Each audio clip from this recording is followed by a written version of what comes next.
Kanziga avuye mu masengesho ya Noheli. Twihuse barabanye babyara abana 8, imfura yabo iza gupfa iguye mu Bufaransa mu gihe cy'M1997. Yari umuhungu witwaga Jean Pierre Habyarimana. Bucura bwabo yitwa Marie Merci Habyarimana.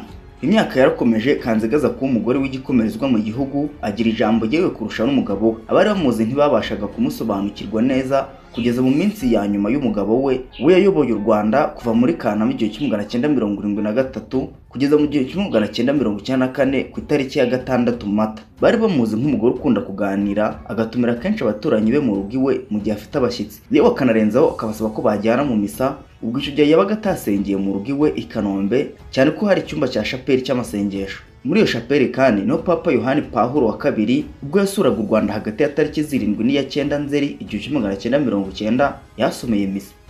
Uyu madamu Agatha Kanziga Habyarimana yatunguye abaturanyi be.